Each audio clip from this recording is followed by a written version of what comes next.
Iran Israel সংঘাতের যুদ্ধবিরতি চললেও কমেনি উত্তেজনা। একের পর এক পাল্টাপাল্টি হুঙ্কার দিচ্ছে দুদেশ। এতে মধ্যপ্রাচ্যে নতুন করে ছড়িয়ে পড়ছে আতঙ্ক।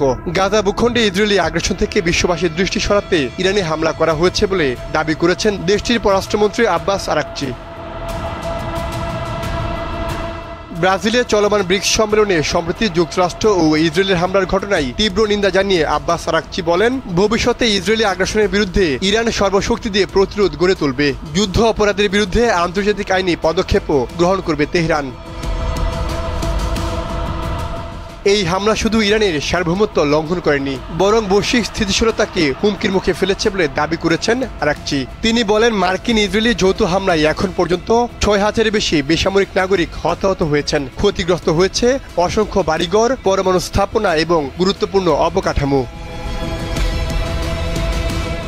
ইরানি পররাষ্ট্রমন্ত্রী দাবি করেন, ইরানের বেসামরিক পরমাণু স্থাপনায় হামলা আন্তর্জাতিক আইন ও পরমাণু অস্ত্র নিরস্ত্রকরণ চুক্তি লঙ্ঘন করেছে। জাতিসংঘের নিরাপত্তা পরিষদের রেগুলেশন 2231-এর আওতায় এই ব্যবস্থাপনা আন্তর্জাতিক সুরক্ষার অন্তর্ভুক্ত বলে উল্লেখ করেন তিনি।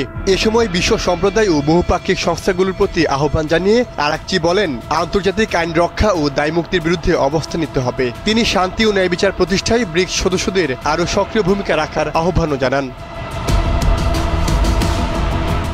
এর আগে 23 জুন ইরানের বিভিন্ন এলাকায় হামলা চালায় ইসরায়েল। এতে নিহত হন উচ্চপদস্থ কর্মকর্তা ও পরমাণু বিজ্ঞানী। দুই দেশের উত্তপ্ত অবস্থার মধ্যে ইসরায়েলের পক্ষ হয়ে তেহরানে আচমকা হামলা করে বসে যুক্তরাষ্ট্র। জবাবে মধ্যপ্রাচ্যে 3টি মার্কিন ঘাঁটিতে হামলা চালায় ইরানও। এতে ব্যাপক ক্ষয়ক্ষতির মুখে পড়ে যুক্তরাষ্ট্র। এরপর কয়েক ঘন্টা যেতে না যেতেই যুদ্ধবিরতির ঘোষণা করেন মার্কিন প্রেসিডেন্ট ডোনাল্ড ট্রাম্প। সাইমুল হক খান, সময়ের আলো।